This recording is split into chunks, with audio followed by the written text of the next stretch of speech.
Hello, friends. Yeah. So today we were going to see some new interview questions for a data science. Okay.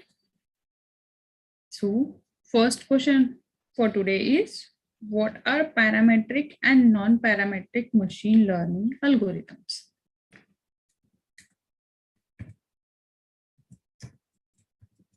What are parametric and non-parametric machine learning algorithms? Okay, try to answer this question in your way.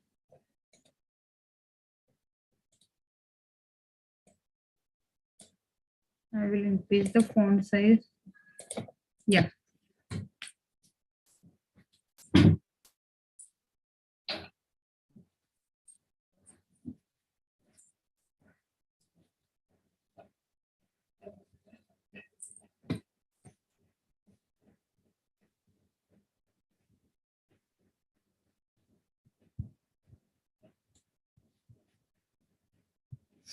Okay.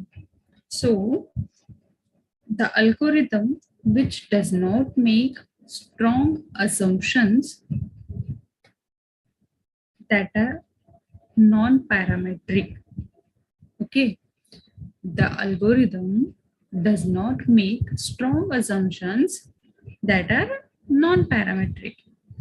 And the algorithms, they are making strong assumptions. They are parametric algorithm. Okay, did you understand the difference? Those algorithms are making assumptions are parametric, and those of the machine learning algorithms are not making any kind of assumption or not making a strong assumptions about the data that are a non-parametric algorithms. Is it clear? So the example for parametric algorithms are, right, linear regression, logistic regression, okay, and non-parametric machine learning algorithms like decision tree, SVM, neural network, KNN. Okay, we know in linear regression we have some assumptions about our data, right? Our data have to follow certain scenario, like, right? We can't afford the multicollinearity. We want certain relationship between input and output. That are the assumptions about the data, right? We are making some strongest assumption about the data and we have to fulfill that assumptions, right? So that means those are the parametric algorithms. Okay, and those are not making assumptions about the data, that is non-parametric algorithm. Is it clear?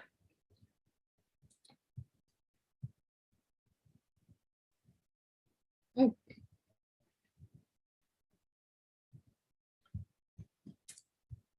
So today's next question is, what is AIC?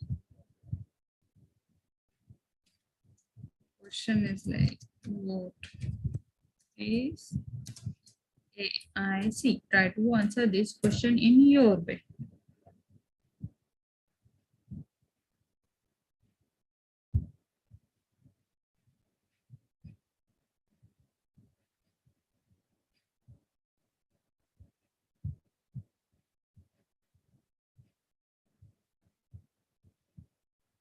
What is AIC?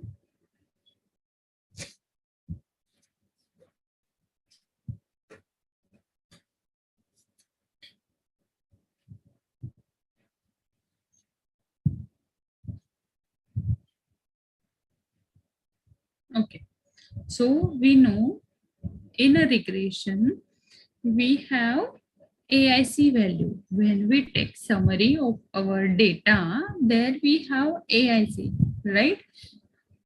And also we have R square, adjusted R square, and AIC, right? Okay, so we will see what is AIC then. AIC is the analogous metric of R square in a logistic regression, right? AIC is a mathematical method of evaluating how well the model fit for that data. Okay, it will check the accuracy of the model. Okay, if you ask me, I can compare multiple models with the AIC, right? I can see if I have more than two models, okay, for the same data, I will check AIC for that model, okay, and then I will decide as per that AIC which of the model giving me the best accuracy, right?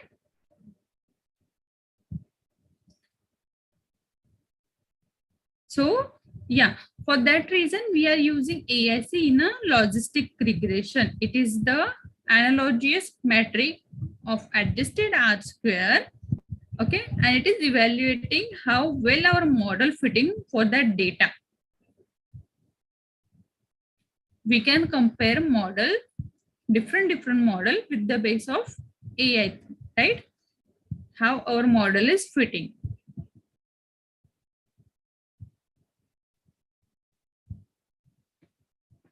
Those model are giving us the minimum value of AIC that are the best fit model that we can consider as our best fit model, right?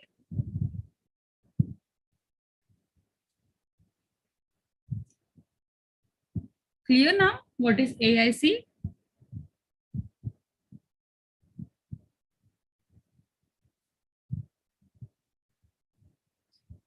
Okay.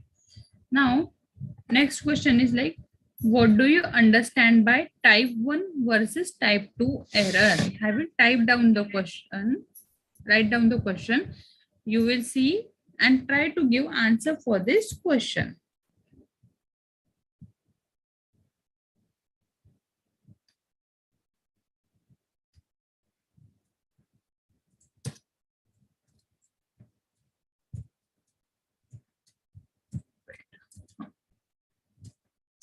What is type 1 error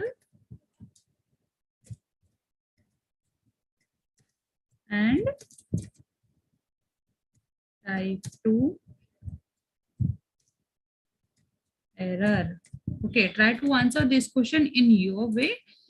What is this? Okay, then I will explain you. You have 10 seconds of time to think about it and let me know in a chat window, okay?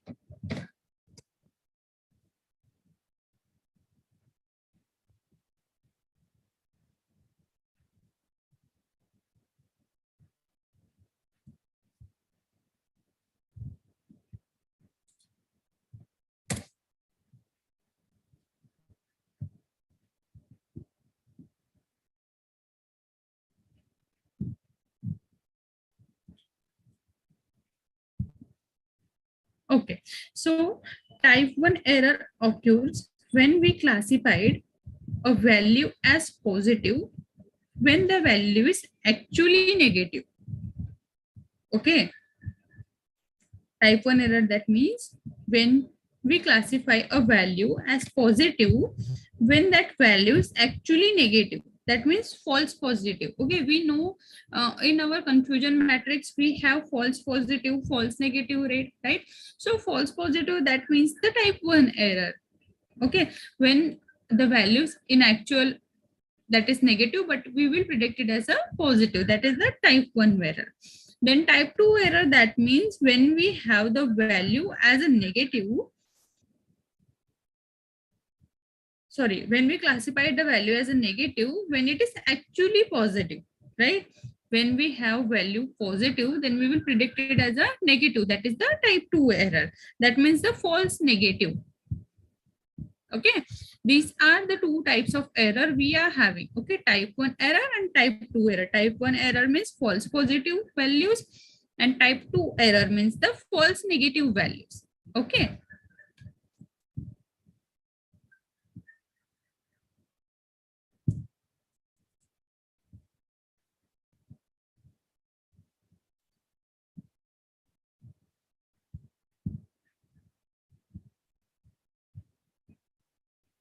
Okay.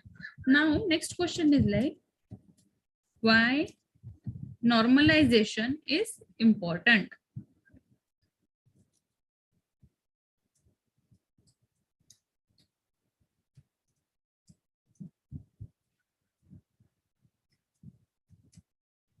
Okay. Try to answer this question. We have normalization method. We are performing normalization on our data, but why it is important? Why we have to do normalization on our data? Let me know in a chat window why we do the normalization process, the reason for that.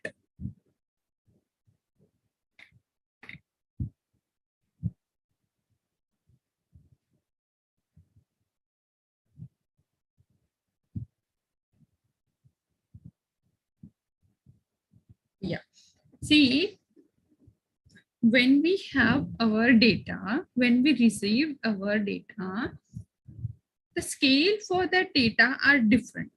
Okay, for each column, scale is different. If we think about it with one example, in a data set, we have one column, range start from 10,000 to 20,000, right? And for other column, range start from 1 to 3, in a range of 1 to 3, right?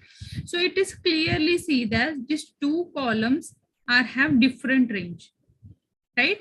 So we cannot accurately analyze the trend of the data. If we have different ranges, if different scales, we cannot accurately analyze the trend. So we can apply normalization here by using mean as normalization to convert our data into 0 to 1 scale, right? To make our data scale free. Okay, after making our data scale free, so if you check, unit of each column are same, right? So when we perform any model on that data, it will give us the better accuracy, right? So for that reason, we are applying the normalization. For that reason, normalization, it's a important technique we have to do. Important technique in pre-processing to do on our data, right? To make our data scale free.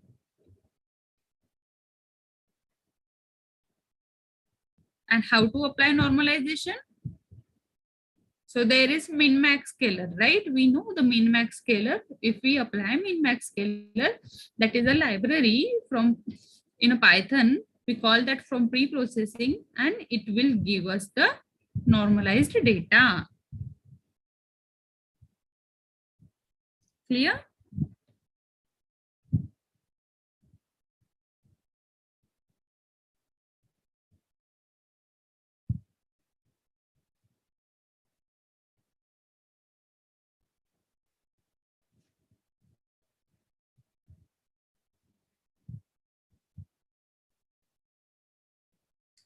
Okay. So next question is, what is empirical rule? What is empirical rules? You might think the answers are repeating, the questions are repeating, but the way of asking question are different. Okay, so sometimes some of participant will not understand in one way, so they are trying to confuse you in a different way. That's why sometimes might you feel the question is repeating, but the way of asking question are different. Okay, now try to give answer is, what is empirical rule?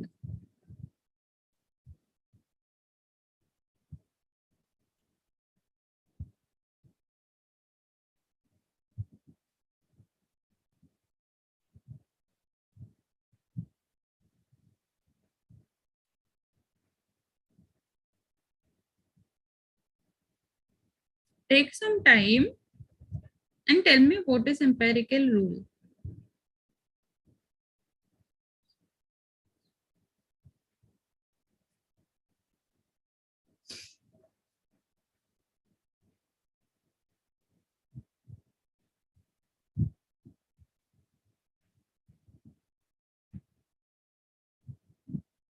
Okay. Empirical rule says that whenever data is normally distributed, okay, your data should be having distribution in a way that 60% of your data spread within the plus or minus one standard deviation. Okay. Then next is like 95% of your data spread within plus or minus two standard deviation. And 99.7% of data spread within plus or minus three standard deviation, right? See, when we say that our data is normally distributed, that means when our data is following the bell curve. Okay, when the data is following bell curve, we have one line in between, that is the mean, right? So the distance from that mean is like, other lines are standard deviation, right? One standard deviation, two standard deviation, three standard deviation, right? So when we, as per empirical rule, we can say that our data plus or minus, left hand side we have minus value, right hand side we have plus values in a bell curve, right? So empirical rules mean it is saying that our 68% data lies in between plus and minus one standard deviation. Okay. 95% data lies between two standard deviation, plus or minus two standard deviation, and 99.7% data lies between three standard deviation, plus or minus three standard deviation. Okay, is it clear? Empirical rule is telling us how much data is lies in between our sigmas. There are three sigmas: first sigma, second sigma, and third sigma. In about first sigma, about 68% data will lie. Two sigmas, 95% will data lie, and for third sigma, 99.7% data will lie. Okay, in that range. In the range of third sigma. Plus or minus 3 sigma. Okay.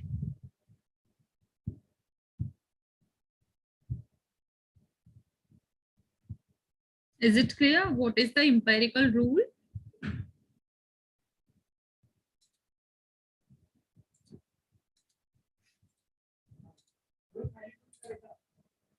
Okay.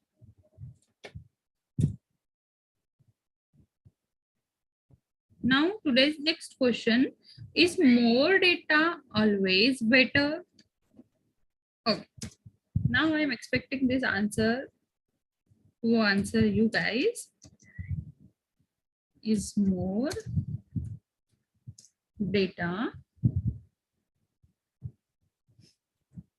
always better?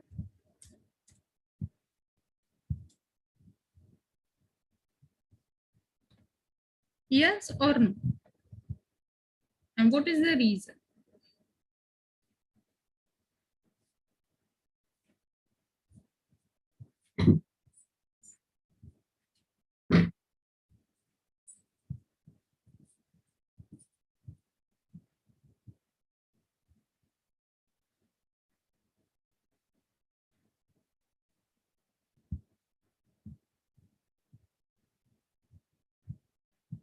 Take some time and try to think, is more data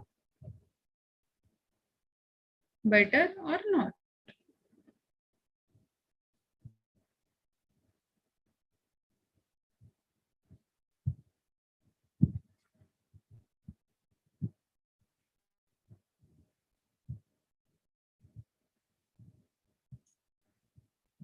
Okay.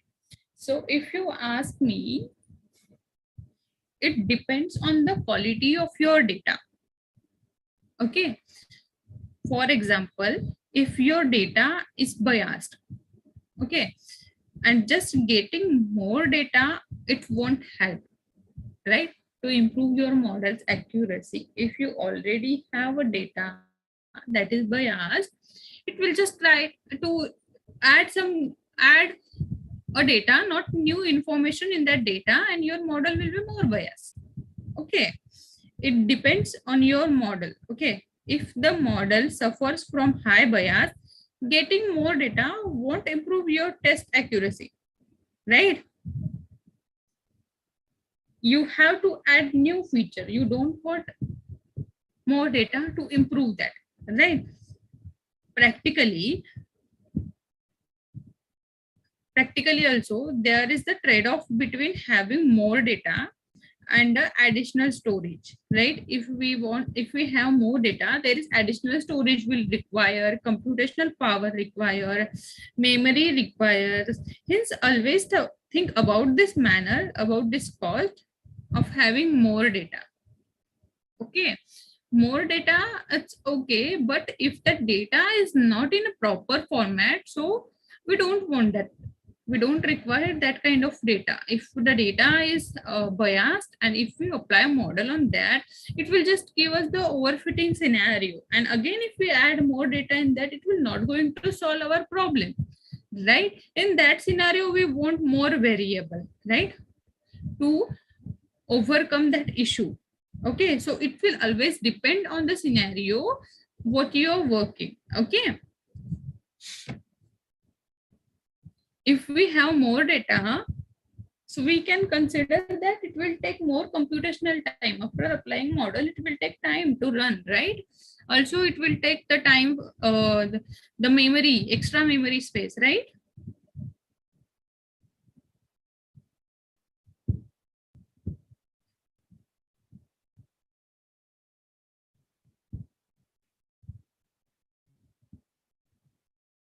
Okay.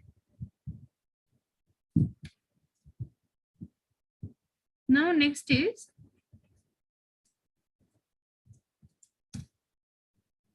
how do you deal with some of your predictors being missing?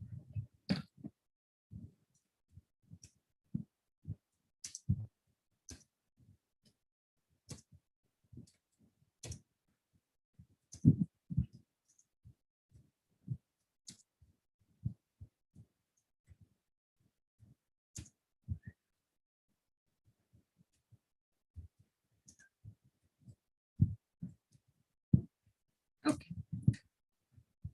How do you deal with this type of problem?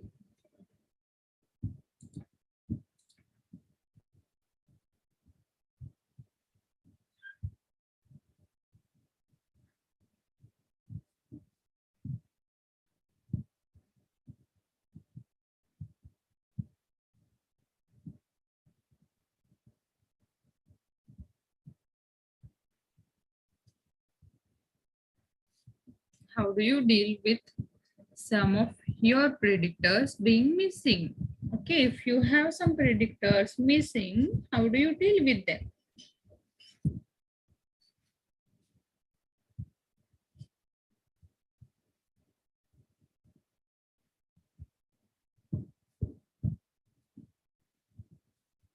Okay, so one of ways like remove those rows with missing values.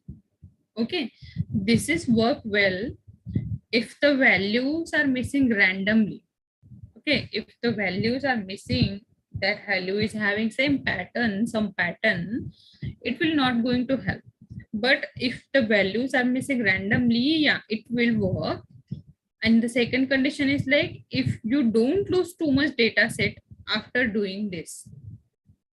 Okay, that means if you have not much missing values, then you can remove those rows and it will not affect on your data.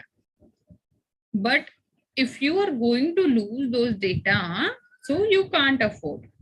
Okay, another way is like build another model, predict the model to predict that missing values, right? This could be a whole project in itself. Okay, the next technique is I use a model that can incorporate the missing data.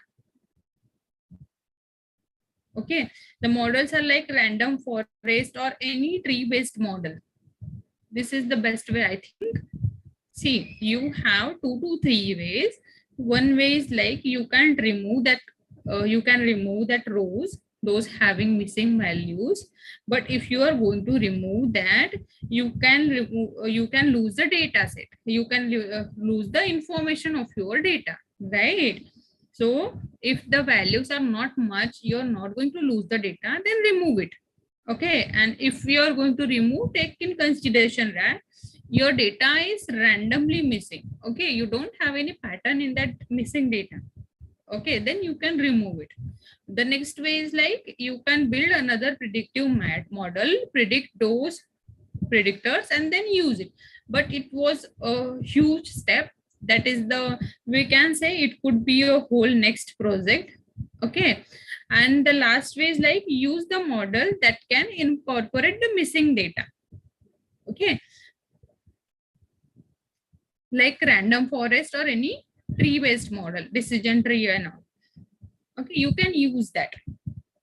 These are the three ways to deal with the missing values, the missing predictor values. Okay, if your predictors are being missing, these are the way that you overcome this issue.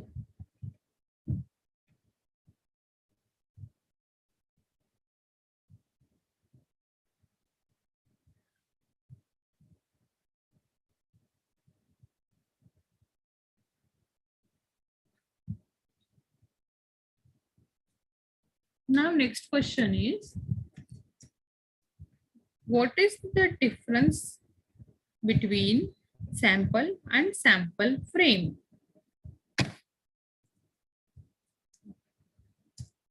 What is difference between sample and sample frame? Okay, try to think about it and let me know. Take some time and try to give answer for this question.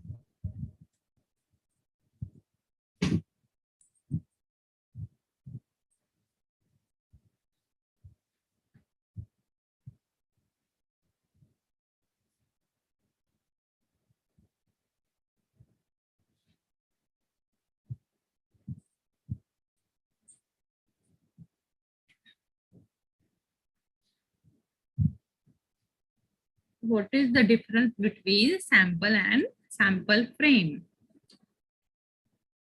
Firstly, understood what is the sample and then what is the sample frame. Then you can understand the difference between both.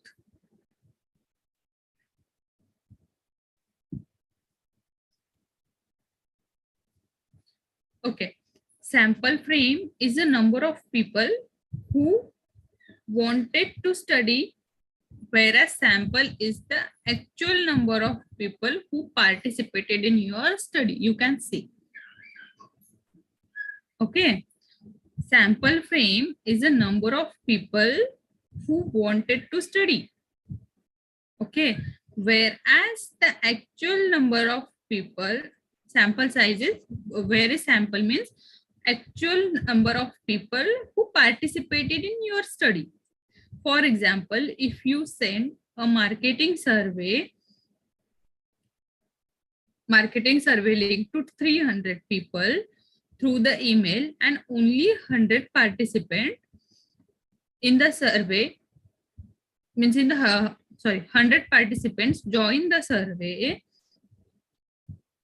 the sample of the survey is like 100 is the sample size. Okay, and 300 is the sample frame. Okay, means if you send a marketing survey link to 300 people through the email and only for 100 participants in the survey, then the 300 sample survey and the 100 is the sample. Understood? Means 300 is the sample frame and 100 is the sample. Both sample and sample frame are subset of population. Okay. Getting it? Sample frame is the number of people who you wanted to study. Sample frame is just those number of record on those you wanted to work, and the sample is like actually those record you're using, right? Did you understand the difference, sample and sample frame? Both the sample and sample frame are subset of a population of our data. Okay, is it clear?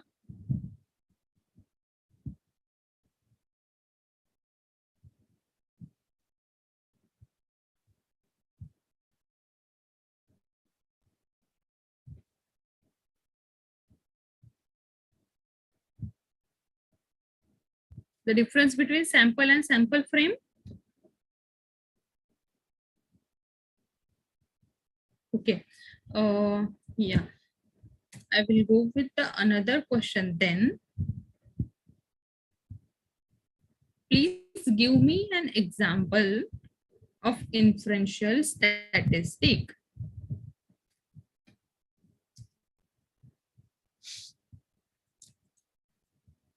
Example of inferential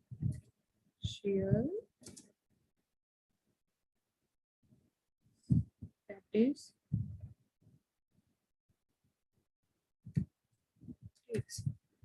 Okay.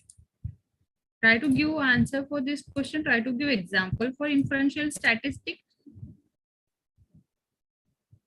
What is the example for inferential statistic?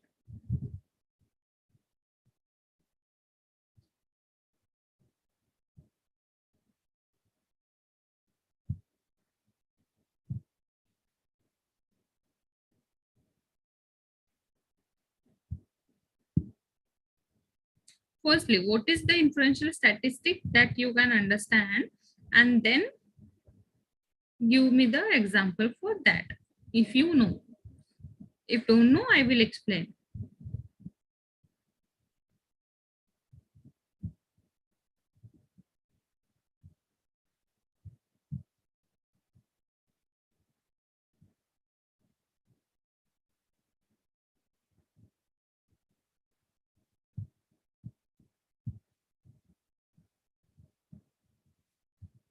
Okay, firstly, the inferential statistics, that means when we take sample from our population, okay, do some research, do some thing on that sample, and as per that make the statement about the population. That is the inferential statistic,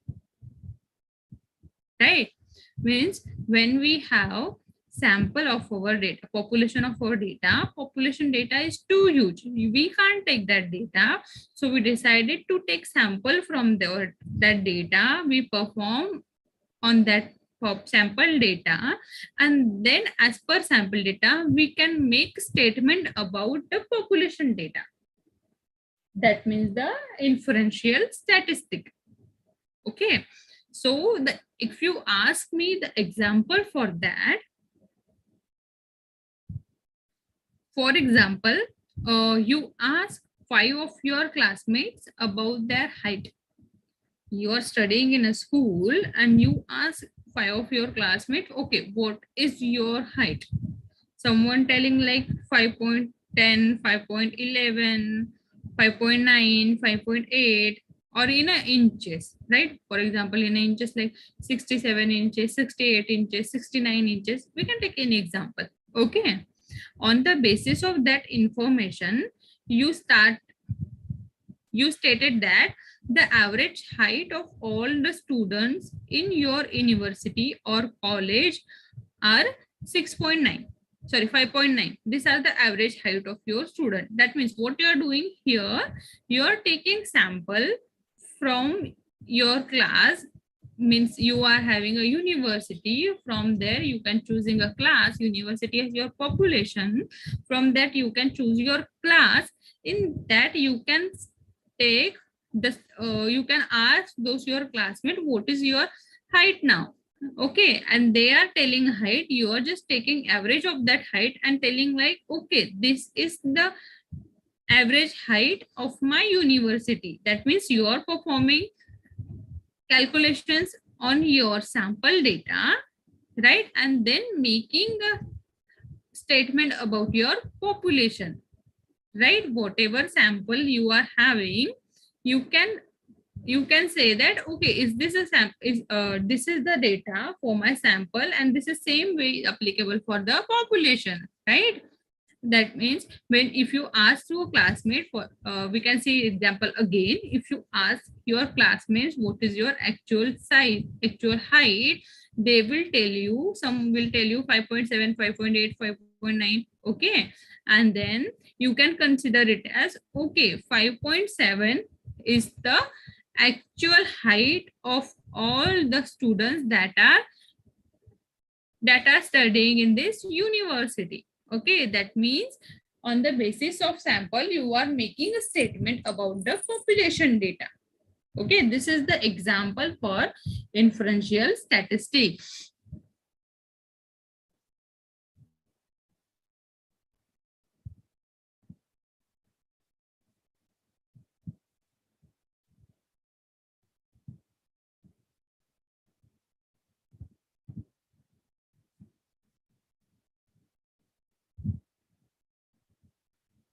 Okay, now next question. How is KNN different from K-means clustering?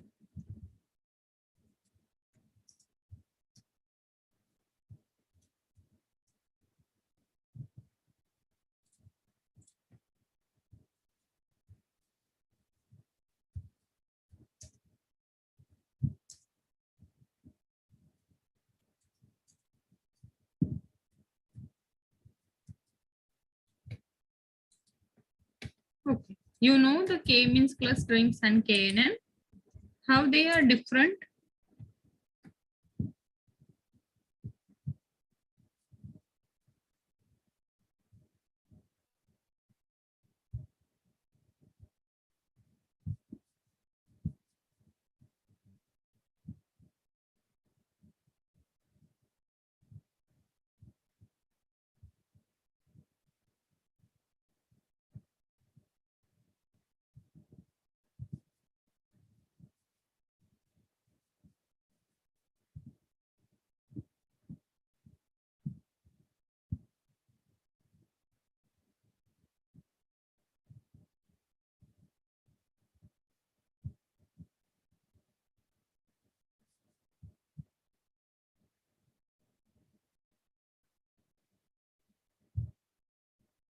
Okay, now in a KNN and K-means clustering, both we have to select number of Ks.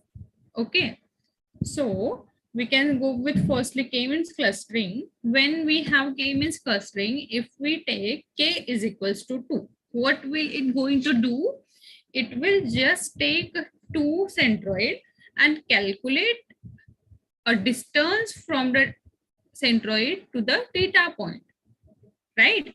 To the each data point from the centroid, how far that data point from the centroid, right? And on the basis of that, it will make the cluster. On the basis of similarity, it will form the cluster, right? That means if we choose K is equals to 2, it will calculate similarity and make two cluster, right? For those our data points are close to the centroid 1, it will form cluster 1. Okay, those are the data points are near to the centroid 2 are form cluster 2, right? On the basis of similarity, right? How to calculate the similarity? How to calculate the distance? There we have Euclidean distance. Okay, and in the case of KNN, when we choose K is equals to 5, for example, okay, it will take 5 data points, okay, 5 nearest data point from our actual data, and it will calculate, okay, whose sorry, it will place the 5 of the data point from each of the category. Sorry, yeah, we can consider as this is the if we choose k is equals to 5 and we plot there our point, and then we calculate 5 nearest data point from our data. Okay, and then we calculate how many data points are belongs to which category. For example, we have two categories, male and female. Okay, we want to find out our new data belongs to which category, and if we plot our data and calculate 5 nearest point, then we see 3 data points from the male category and 2 data points from the female category. Okay, so the KNN algorithm decide that okay, this new data points belongs to male category because the data points are more as compared to the other category, right? This is the difference between k-means clustering and the KNN. Okay, k-means clustering is the partition of a data set into a cluster which is homogeneous and the points in the cluster are close to each other. Whereas KNN tries to classify a label observation based on its k surrounding neighbors. Understood the difference? K-means clustering partition a data set into two clusters. If we choose k is equals to 2, it will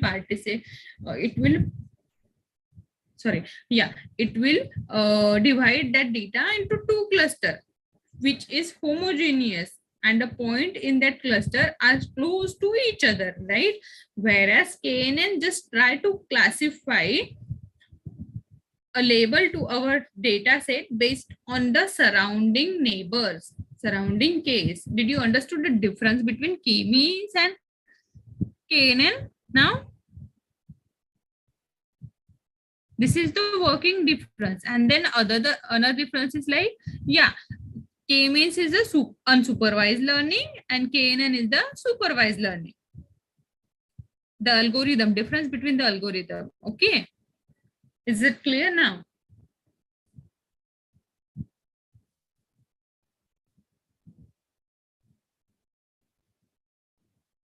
The difference between k-means and KNN, how they are working differently. Yeah, I know that there we have to select k in both the cases, but the working are different. Okay, and the algorithm also from different. Yeah, this k-means is from the unsupervised learning and KNN from the supervised learning.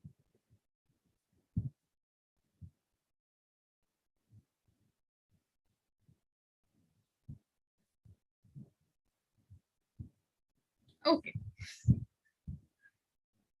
Now today's next question is, when will you use SVM and when will you use random forest?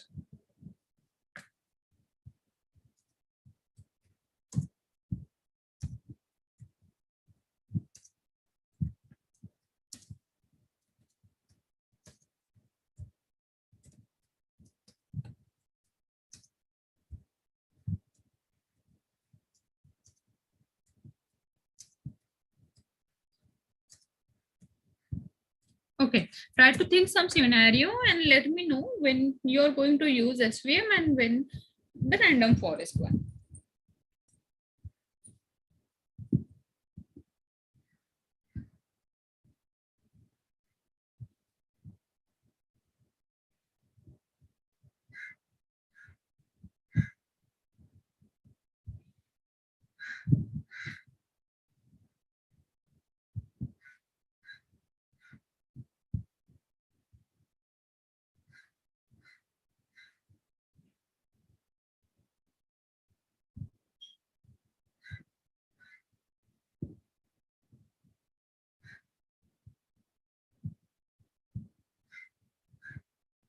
When we are going to use SVM and when is the random forest? The question is like, okay.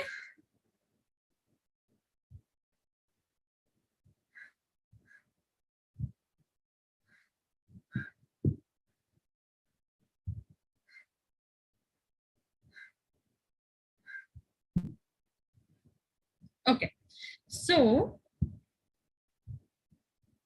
SVM can be used if the data SVM can be used if the data is outlier free. Okay, where navy bias can be used if we having outliers. Okay, if we are having outlier, sorry, random forest. If we are having outlier, we can't use SVM. Okay, it will not giving us that much accuracy. Okay, so if our data we know that is the outlier free, then we are going to use SVM. Okay, and the next is like SVM is best suit for text classification model. Okay, random forest is suit for binomial and multinomial classification problem. We know the binomial is, random forest is also suits for the classification problem and regression problem. We use random forest, but if we have text classification, then we use SVM. If we have binomial or multinomial classification problem, we use random forest, right? If we have overfitting, see, two scenarios are overfitting.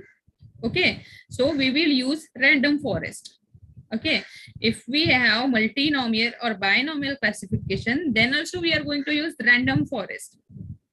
Okay, if we have outliers in our data, then also we are going to use random forest. But if we are outlier in our data, then we can't use SVM. If we know our data is outlier free, then we will use SVM. Right? If we want text classification, then we use the SVM technique. Is it clear? When you are going to going for SVM and when you are going to the random forest, if you don't want to apply random forest, if you are having outlier, you can use the navy bias as well. That will also work fine. Okay. But if you ask me the difference between random forest and SVM, yeah, this is the way you are going to choose a model. Which model you want to work.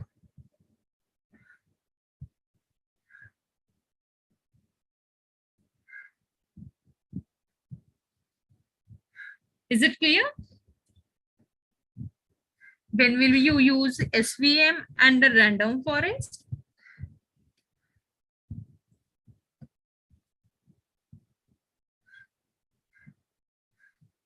Okay. So the next question is,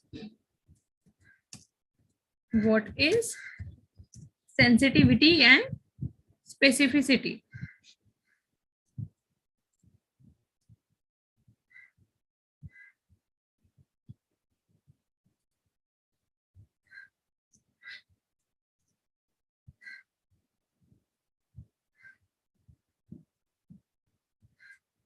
Okay, try to answer this question. What is sensitivity and what is specificity? See, we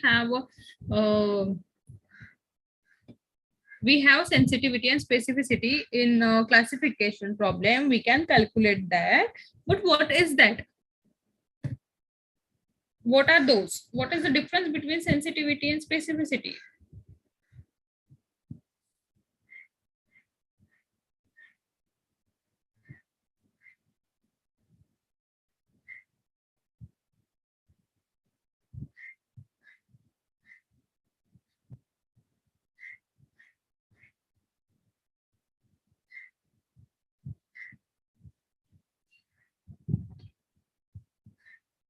Okay.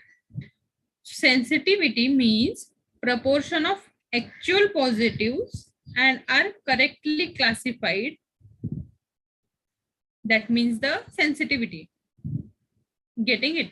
Proportion of actual positive that are correctly classified. In other words, we can say true positive. True positive, that means the sensitivity. Right? In a way, we can say. Okay. And specificity means proportion of actual negative that are correctly classified. We can say true negative as a specificity, right?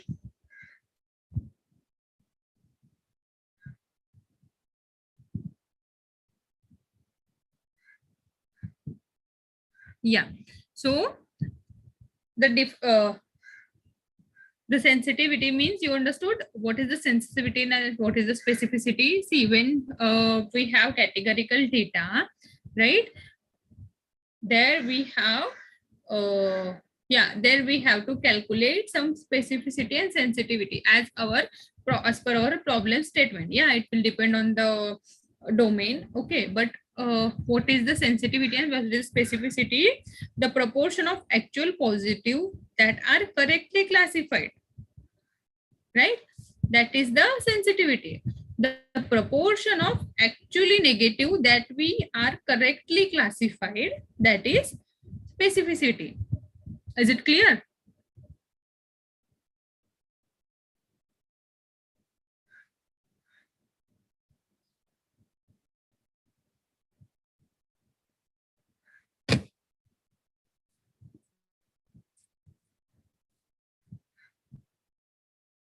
What is sensitivity and what is specificity? Is it clear for you now? Okay. Now we will go for next problem. Sorry, next problem statement or next question. How to select the important feature in the data set?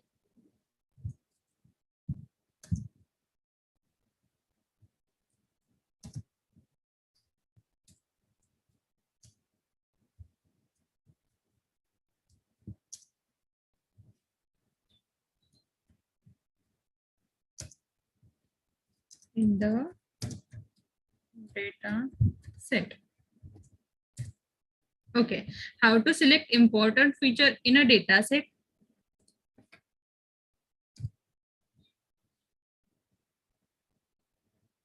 Try to give answer for this question.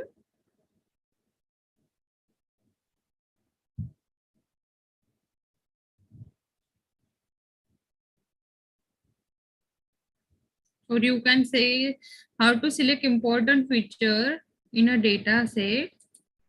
For one of the model we consider logistic regression. Now try to think in.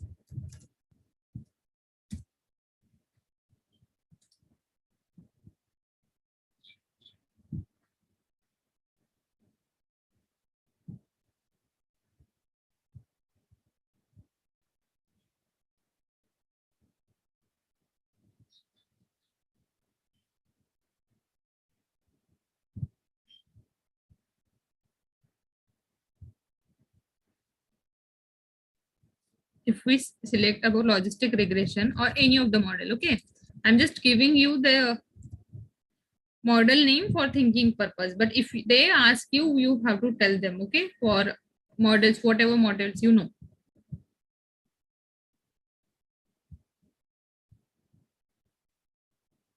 Okay, so if we, as I already typed for logistic regression, if we consider the logistic regression, there we have function, step function. Okay, if we apply that, which give us the AIC score of a set for the features.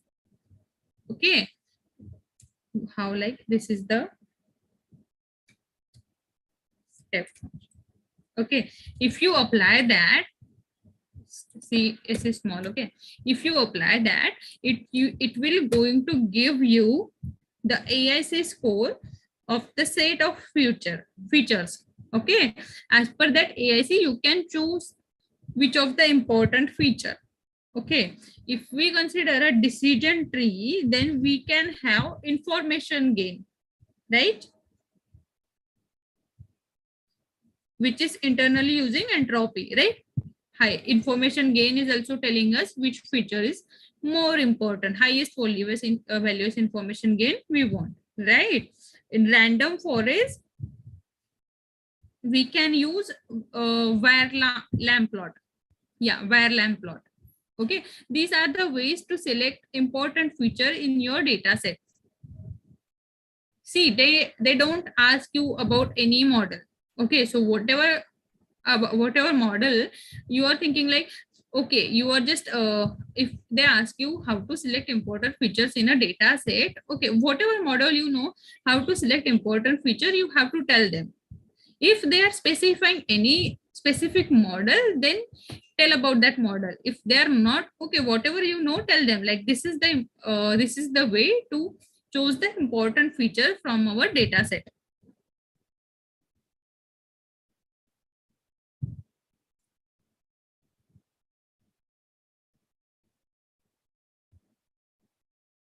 Okay, now last question for today. How will you find the correlation between a categorical variable and a continuous variable?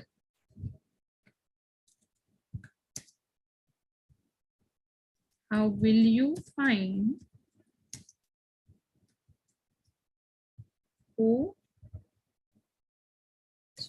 correlation between categorical variable and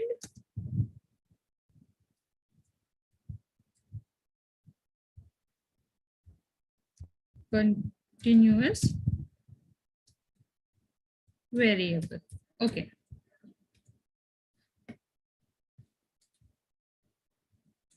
Yeah. How will you find the correlation between categorical and continuous variable?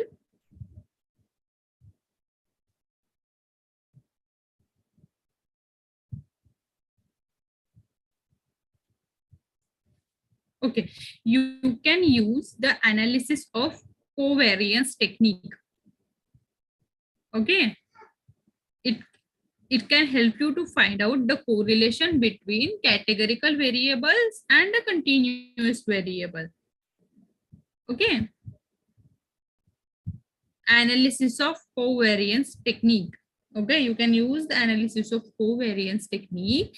It will tell you the relationship between the correlation between categorical variable and a continuous variable. Okay, is it clear?